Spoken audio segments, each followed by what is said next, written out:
Good morning students. Software टेस्टिंगच्या previous लेक्चरमध्ये आपण काय शिकलो? बाय डिरेक्शनल टेस्टिंग, त्याचे approaches, advantages of bidirectional approach, next disadvantage of bidirectional technique. Right. यावर 4 मार्क्ससाठी एक्झाममध्ये कंपल्सरी क्वेश्चन विचारला जातो. सो आज आपण सॉफ्टवेअर टेस्टिंगच्या लेक्चरमध्ये टेस्टिंग ऑन वेब ॲप्लिकेशन हा पॉईंट कव्हर अप करणार आहोत. मग त्याचे कोणकोणते ॲप्रोचेस आहेत, त्यांचे टेक्निक्स कोणते आहेत, त्याचा इन डिटेल्ड स्टडी करणार आहे. नाव, वेब ॲप्लिकेशन म्हणजे काय? तुम्ही नेट यूज करता सगळेजण कंपल्सरी. ओके. सो तुम्ही ऑनलाईन शॉपिंग करता, ऑनलाईन पेमेंट करता, किंवा तुम्ही सोशल ॲप्लिकेशन्स यूज करता, just like Facebook, WhatsApp. Okay. म्हणजे ज्या काही नंबर ऑफ वेबसाईट्स असतात, किंवा तुम्ही रिझल्ट्स भरता, बरोबर. तुम्ही जे ऑनलाईन रिझल्ट्स भरता तुमच्या ज्या एक्झामसाठीचे, ते सुद्धा काय करतात, त्याच्यासाठी सुद्धा एक पर्टिक्युलर वेबसाईट असते. ओके.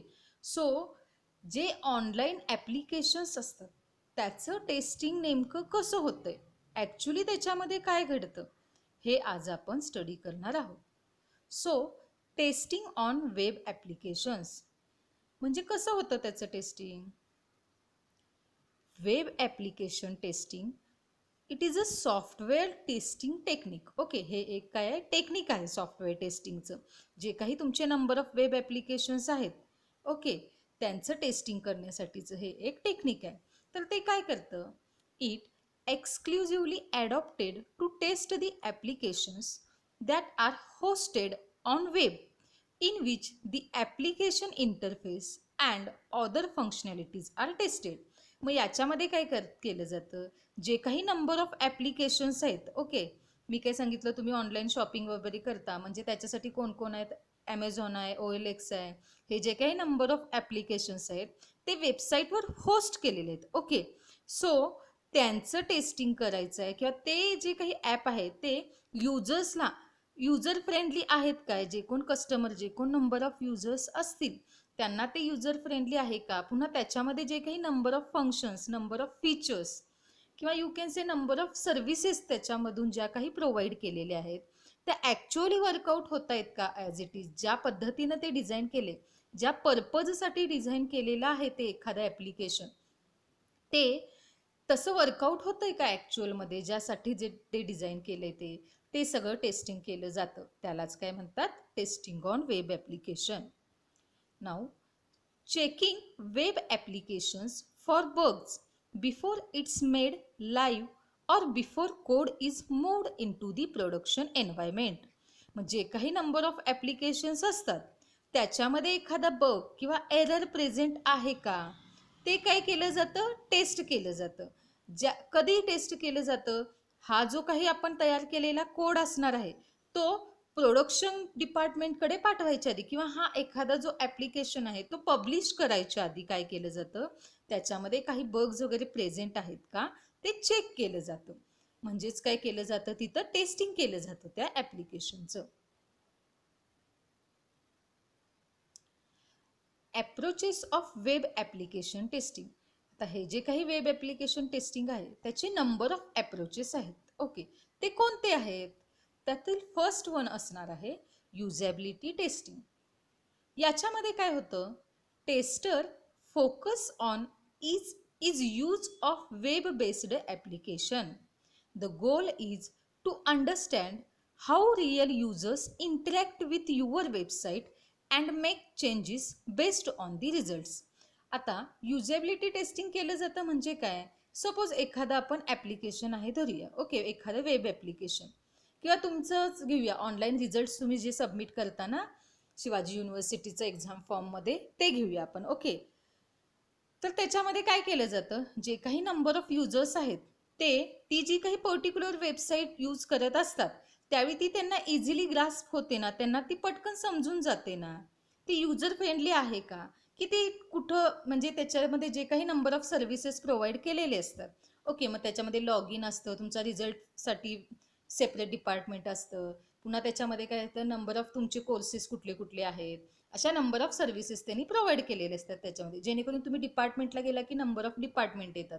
मग त्याच्यामध्ये पर्टिक्युलर तुम्हाला कुठल्या डिपार्टमेंटची इन्फॉर्मेशन पाहिजे, मग याच्यासाठी जे काही कोडिंग आहेत, त्याच्यासाठी जे काही सर्व्हिसेस प्रोव्हाइड केलेले आहेत, त्या पटकन त्या युजरला युजर फ्रेंडली आहेत का, ते पटकन त्या वेबसाईटला इंटरॅक्ट होतात का, की त्याच्यामध्ये काही चेंजेस केले पाहिजेत, हे सगळं काय केलं जातं, युजेबिलिटी टेस्टिंगमध्ये चेक केलं जातं. Next one is integration testing. Integration टेस्टिंगमध्ये काय होतं, the integration between browsers and servers, hardware and software, applications and data should be validated by the tester.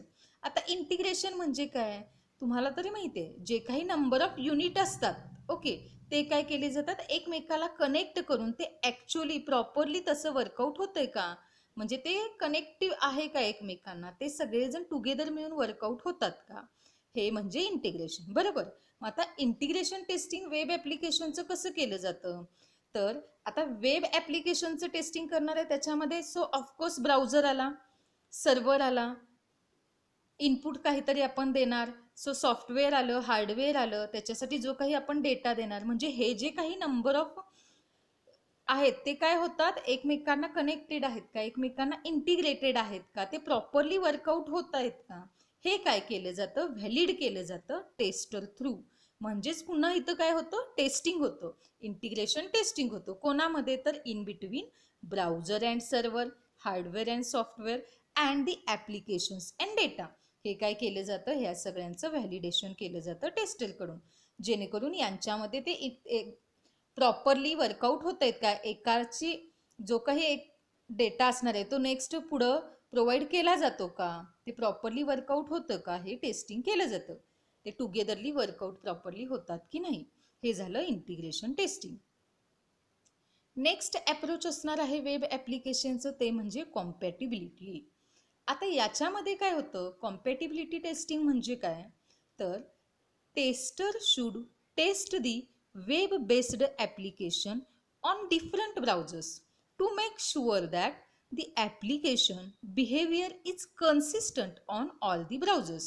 म्हणजे काय, आता जे काही तुमचं वेब ॲप्लिकेशन आहे ते आपण एकाच ब्राउझरवर फक्त रन होतं असं चालणार आहे का, नाही. आता ब्राउझर कुठले कुठले आहेत तुमच्याकडे, कोण गुगल क्रोम यूज करतं, कोण इंटरनेट एक्सप्लोरर यूज करतं, जे काही नंबर ऑफ ब्राउझर्स आहेत त्या प्रत्येक ब्राउझरवर हा जो काही आपला पर्टिक्युलर एखादा ॲप असणार आहे तो रन होतो का, ते काय केलं जातं, कॉम्पॅटिबिलिटी टेस्टिंगमध्ये टेस्ट केलं जातं. म्हणजे सपोज तुमचं शिवाजी युनिव्हर्सिटी ही एक वेबसाईट आहे, ती फक्त गुगल क्रोमवरच एक्झिक्यूट होते आणि इंटरनेट एक्सप्लोरर वरून ओपन केलं तर ती होते का, होते. म्हणजेच काय, एखादा ॲप्लिकेशन किंवा एखादी पर्टिक्युलर वेबसाईट आहे ती काय, जेवढे काही नंबर ऑफ आपल्याकडे ब्राउझर्स असणार आहेत त्याच्यावर एक्झिक्यूट झाली पाहिजे, आणि ती होते की नाही हे टेस्टिंग कशामध्ये होतं, कॉम्पॅटिबिलिटी टेस्टिंगमध्ये.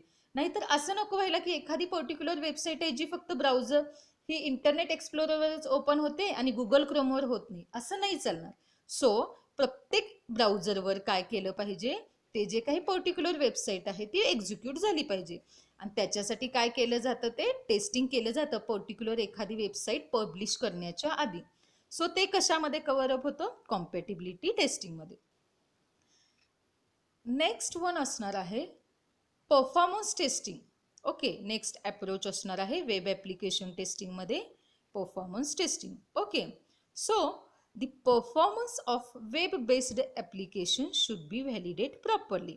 आता ह्या परफॉर्मन्स टेस्टिंगमध्ये काय होतं, ऑफकोर्स जे काही वेब ॲप्लिकेशन असणार आहे, जी काही तुमची पर्टिक्युलर वेबसाईट असणार आहे ती प्रॉपरली वर्कआउट होते का, त्याचा परफॉर्मन्स कसा आहे, ओके, हे काय केलं जातं, व्हॅलिडेट केलं जातं परफॉर्मन्स टेस्टिंगमध्ये.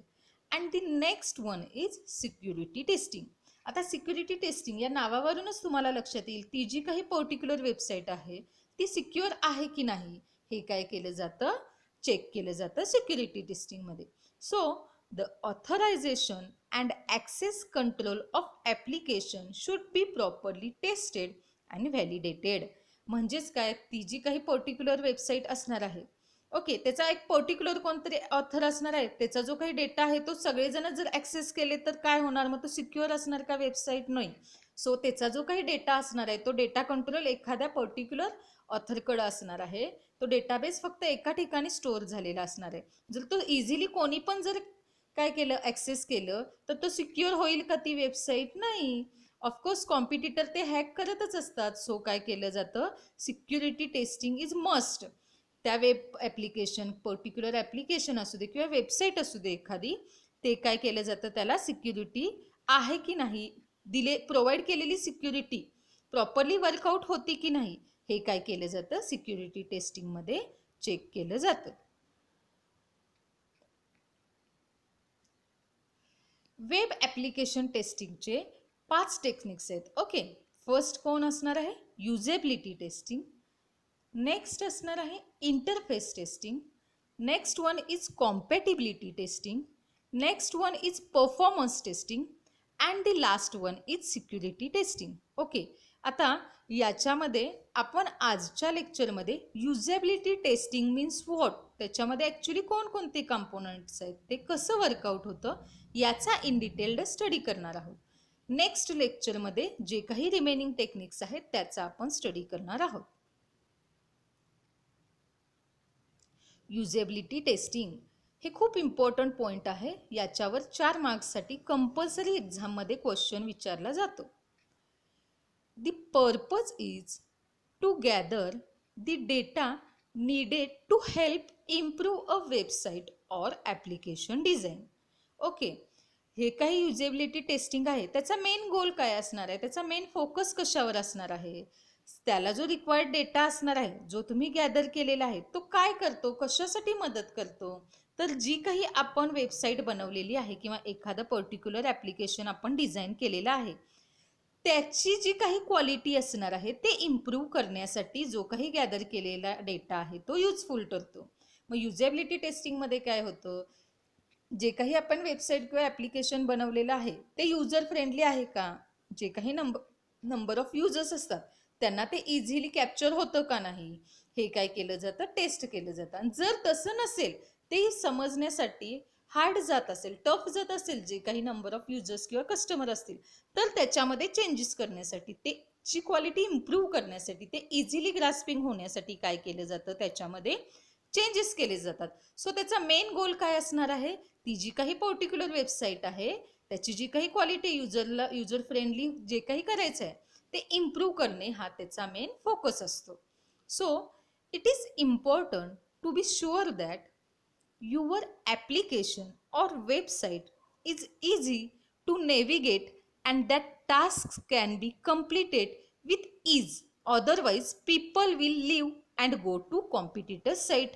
Of course, बघा आता जे काही तुम्ही ऑनलाईन शॉपिंग करता तर काय नंबर ऑफ ॲप्लिकेशन्स आहेत. ओके, तुम्ही आता ॲमेझॉन ओपन केलंय, पण जर ती एखादी पर्टिक्युलर वेबसाईट तुम्ही ओपन करत असताना किंवा त्याच्यामध्ये जे काही तुम्ही चेक करताय ऑनलाईन शॉपिंगसाठी, तुम्हाला जे काही पर्टिक्युलर प्रोडक्ट पाहिजे त्याच्यासाठी, ते चेक करत असताना जर तुम्हाला त्याच्यामध्ये टफ गेलं काहीतरी किंवा ते समजलं नाही पटकन, ते ओके, जे काही त्याचं ग्राफिक्स वगैरे असेल किंवा जे काही इंटरफेस त्यांचा जो दिसतो आपल्याला स्क्रीनवर, ओके, ते जर तुम्हाला पटकन समजलं नाही तर तुम्ही लगेच काय करतात, ते जे काही ॲप्लिकेशन आहे ते यूज करत नाही, त्याच्या रिप्लेसमेंटला नंबर ऑफ दुसरे ॲप्लिकेशन्स आहेत, ओके, त्याचे जे काही कॉम्पिटिटर्स आहेत ते लगेच तुम्ही यूज करणार. सो हे काय करतं, ते युजर फ्रेंडली आहे की नाही हे काय करतं, चेक करतं. Okay, usability is the ease of use by which a user can work on product to achieve his goal in an efficient and effective way. It is a measure of user satisfaction when he is using a product.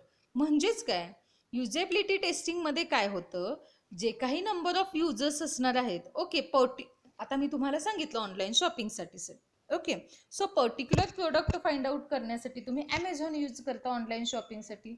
आणि जर तुम्हाला ते use करत असताना ते tough गेलं तर तुम्ही काय करता, लगेच त्याच्या रिप्लेसमेंटला जे काही कॉम्पिटिटरचं दुसरं ॲप्लिकेशन आहे ते तुम्ही यूज करता. ओके, सो ह्याचा मेन फोकस काय असतो, तर जो कोणी युजर असणार आहे ते ॲप्लिकेशन किंवा ते पर्टिक्युलर वेबसाईट यूज करतो तो फुल्ली सॅटिस्फाईड झाला पाहिजे. ओके, म्हणजे त्याला काय झालं पाहिजे, ते युजर फ्रेंडली असलं पाहिजे आपलं वेबसाईट. ओके, आणि हे कशामध्ये टेस्ट केलं जातं, युजेबिलिटी टेस्टिंगमध्ये टेस्ट केलं जातं. सो ह्यांचा मेन फोकस काय असणार, जो काही फायनल युजर असणार आहे तो आपल्या पर्टिक्युलर ॲप्लिकेशन किंवा वेबसाईटला काय असला पाहिजे, सॅटिस्फाईड असला पाहिजे. ओके, आता व्हॉट्सअप हे काय आहे, प्रत्येकाला युजर फ्रेंडली आहे, इझी आहे ग्रास्पिंग होण्यासाठी, हँडल करण्यासाठी इझी आहे. कोणताही माणूस व्हॉट्सअप आपण इझिली हँडल करू शकतो. सो तो काय झाला, नंबर ऑफ युजर्स काय झाले त्याचे इन्क्रीज होत गेले. का, कारण तो काय असणार आहे, easy to handle, easy to grasp. Okay, तो हँडल करण्यासाठी, मॅनेज करण्यासाठी जे काही नंबर ऑफ युजर्स आहेत त्यांना तो इझी होतो, तो इंटरॅक्टिव्ह आहे. सो जे काही नंबर ऑफ युजर्स आहेत ते त्या ॲप्लिकेशनसाठी काय असणार आहेत, सॅटिस्फाईड असणार आहेत. सो हे युजेबिलिटी टेस्टिंगचं मेन फोकस असणार आहे. आणि जर एखाद्या वेळेस जर एखाद्या ॲप्लिकेशनमध्ये असं जर टफ जात असेल तर ते इम्प्रूव्ह करण्यासाठी काय केलं जातं, युजेबिलिटी टेस्टिंग टेक्निक यूज केलं जातं. नेक्स्ट असणार आहे नेक्स्ट पॉइंट असणार आहे components of usability test. Okay, आता युजेबिलिटी टेस्टिंग म्हणजे काय आपण बघितलं. आता त्याचे कोणकोणते कंपोनंट्स आहेत ते आपण बघूया. त्यातील फर्स्ट कंपोनंट असणार आहे लर्नेबिलिटी. लर्नेबिलिटी मीन्स व्हॉट, त्याच्यामध्ये ॲक्च्युली काय होतं, तर a usable product is easy to learn in this In this busy and competitive world, no one has time to use a product which is difficult to understand. म्हणजेच काय, जे काही आपण application बनवतो ते कसं असलं पाहिजे, इझी असलं पाहिजे, म्हणजे पटकन क्विक लर्न झालं पाहिजे. ओके, जो कोणी युजर असणार आहे त्याला ते पटकन समजलं पाहिजे. ओके, कारण का, आत्ताचं जे काही तुमचं बिझी शेड्यूल, जे काही आत्ता धावतं जग आहे, याच्यामध्ये कुठलाही पर्टिक्युलर एखादा पर्सन तुमचा ॲप्लिकेशन इन डिटेलमध्ये समजून घ्यायला, त्याचा स्टडी करण्यात त्याच्याकडे तेवढा वेळ नसतो. ओके, सो तो काय करतो, एखादं जे ॲप्लिकेशन आहे ते पटकन इझिली हँडल होऊ शकतं का, त्याला पटकन कॅप्चर होऊ शकतं का बघतो, नाहीतर तो लगेच ते ॲप्लिकेशन काय करतो, यूज करायचं सोडून दुसरं कोणतं कॉम्पिटिटरचं असेल ते ॲप्लिकेशन काय करतो, यूज करतो. सो तुम्ही एखादी पर्टिक्युलर वेबसाईट किंवा पर्टिक्युलर ॲप्लिकेशन जर डेव्हलप करत असाल तर त्यावेळी ही गोष्ट लक्षात घेतली पाहिजे की ते काही पर्टिक्युलर प्रोडक्ट असणार आहे ते काय असलं पाहिजे, क्विक लर्निंग असलं पाहिजे, ते पटकन ग्रास्प झालं पाहिजे कस्टमरला. Okay, next one is efficiency. An efficient product is the one that makes it easier for a user to perform his task quickly and efficiently. If this factor is missing in design, a beautifully designed product will also lose the trust of its users. Okay, आता जे काही particular product आपण develop करणार आहोत, okay, ते कसं असलं पाहिजे, तर ते इफेक्टिव्ह असलं पाहिजे. ओके, म्हणजे आता सपोज आपण एखादी रिक्वेस्ट पाठवली, आपल्या शिवाजी युनिव्हर्सिटीचंच घेऊया, आपल्याला एखाद्या डिपार्टमेंटची इन्फॉर्मेशन पाहिजे, त्या पर्टिक्युलर डिपार्टमेंटला आपण गेल्यावर क्लिक केल्यानंतर त्याची जी काही रिलेटेड इन्फॉर्मेशन आहे ती काय आली पाहिजे, आपल्याला पटकन मिळाली पाहिजे. ओके, जर ती नाही भेटली लगेच तर काय होतं, ती particular website number of users handle करत नाहीत, ते काय करतात, दुसरी वेबसाईट त्याच्या रिप्लेसमेंटला यूज करतात. किंवा जर ते काही एखादं पर्टिक्युलर प्रोडक्ट असेल तेच काय होणार, इफेक्टिव्हली जर डिझाईन केलं नसेल, ओके, तर युजर जे कोणी असणार आहेत त्यांचं काय होतं, आपल्यावर असणारा ट्रस्ट किंवा आपल्याबद्दल असणारा कॉन्फिडन्स काय होतो, लूज होतो. म्हणजे ते काही सपोज करतात, जो काही पर्टिक्युलर प्रोडक्ट आहे त्याच्याबद्दल त्यांचं जे काही मत आहे ते काय होतं, चेंज होतं. ओके, सो तो प्रोडक्ट कसं असला पाहिजे, इफिशियंटली असला पाहिजे. Next, मेमोरेबिलिटी. A good product is the one that do not require user to memorize it. Instead, user should be able to go through the layout and flow easily whenever he comes to use the product.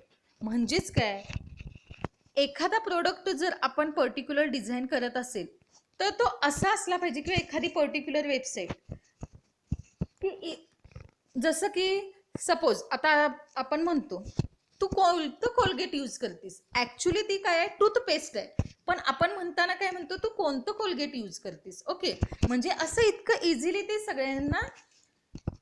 सगळ्यांच्या मनात असलं पाहिजे. Suppose आता number of browsers आहेत. Okay, internet explorer आहे, पण आपण use करताना मोस्टली कुठलं यूज करतो, तर गुगल क्रोम. ओके, म्हणजे ते लक्षात ठेवण्याची गरज नाही राहिली पाहिजे. जो कोणी नंबर ऑफ युजर्स असतील त्यांना particular website, particular application memorise म्हणजे ते लक्षात ठेवण्याची गरज पडली नाही पाहिजे. टूथपेस्ट म्हटलं की पटकन आपण काय म्हणतो, कोलगेट. बरोबर, म्हणजेच काय, ऍक्च्युली कोलगेट हा ब्रँड आहे, टूथपेस्ट म्हटलं जातं, पण लोक म्हणताना काय म्हणतात, मला ते कोलगेट द्या. म्हणजे असं इतकं इझी लोकांच्या ते डोक्यात बसलं पाहिजे, त्यांना आठवण्याची आपलं पर्टिक्युलर प्रोडक्ट गरज भासली नाही पाहिजे. किंवा तुमची वेबसाईट घ्या, तुम्ही काय करता, डिरेक्टली ब्राउझर म्हटलं की गुगल क्रोम, अशीच सगळ्यांच्या डोक्यात टेंडन्सी झाली. इंटरनेट एक्सप्लोरर पण आहे आपल्याकडे, पण यूज होतं का हल्ली, नाही. ब्राउझर म्हटलं की सगळ्यांच्या डोक्यात एकच, कोण, गुगल क्रोम. ओके, म्हणजेच इतकं युजरना ते काय असलं पाहिजे, आठवण्याची गरज भासली नाही पाहिजे. ओके, म्हणजे त्या पद्धतीनं आपल्याला एखादा पर्टिक्युलर प्रोडक्ट काय करावा लागतो, डिझाईन करावा लागतो. Next one is error tolerance. A product's usability can easily be measured by the way its response to human errors. A usable product tries to resolve errors seamlessly. म्हणजेच काय, जो काही particular product आपण बनवत असतो कस्टमरला प्रोव्हाइड करण्यासाठी, okay, त्याच्यामध्ये जर काही नंबर ऑफ एरर्स असतील तर ते काय केले जातात, कंटिन्युअसली रिमूव्ह केले जातात, किंवा तो प्रोडक्ट काय केला जातो, ज्याच्यामध्ये mistake, bugs, errors find out नाही झाले पाहिजेत, अशा पद्धतीचा प्रोडक्ट काय केला जातो, फॉर्म करावा लागतो. आणि जर त्याच्यात असेल तर तो काय केला जातो, एरर टॉलरन्स मध्ये मेजर केला जातो, त्या पर्टिक्युलर प्रोडक्ट मध्ये जर एखादा एरर असेल तर. ओके,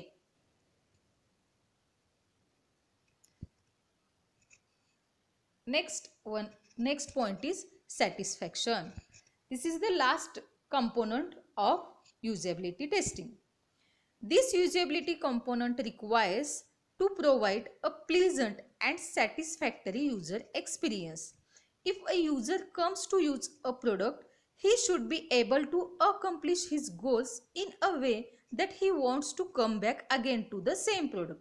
म्हणजेच काय, तुमचा जो काही तुम्ही प्रोडक्ट बनवत आहे तो अशा पद्धतीने बनवला पाहिजे की तो जर कस्टमरनं किंवा एखादी वेबसाईट किंवा एखादं ऍप्लिकेशन आहे ते असं डिझाईन केलं पाहिजे की तो जो कोणी कस्टमर असणार आहे तो काय करेल, पुन्हा पुन्हा आपलीच वेबसाईट किंवा आपलंच ऍप्लिकेशन यूज करेल. सध्या झालेलं आहे व्हॉट्सॲप. ओके, सगळेजण काय करतात, व्हॉट्सॲप यूज करतातच कंपल्सरी. म्हणजे तो अशा पद्धतीने डिझाईन केला आहे की तो जो काही नंबर ऑफ युजर्स असतील ते त्या ऍप्लिकेशन पर्टिक्युलर किंवा वेबसाईटला काय आहेत, सॅटिस्फॅक्टरी झालेले आहेत. राईट, मध्ये आता टिकटॉक आलेलं, right. So number of users काय करायचे, टिकटॉकच यूज करत होते. ओके, सो जो काही कस्टमर असणार आहे, जो काही युजर असणार आहे तो सॅटिस्फाईड झाला पाहिजे आपल्या प्रोडक्टनं.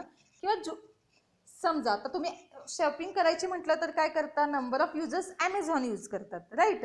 किंवा एखादी वस्तू बाय करायची असेल किंवा सेल करायची असेल तर काय करतात, OLX number of users use करतात. म्हणजेच काय, जर एखादं ऍप्लिकेशन आपण अशा पद्धतीने त्यांना सर्व्हिस प्रोव्हाइड केली त्या ऍप्लिकेशन थ्रू की ते कस्टमर किंवा ते जे काही युजर्स असतात ते काय करतात, कंपल्सरी त्यांना पुन्हा आपलंच ऍप्लिकेशन किंवा आपलीच वेबसाईट यूज करावी असं सॅटिस्फॅक्शन झालं पाहिजे. Okay, this is the last point of our lecture. Thank you.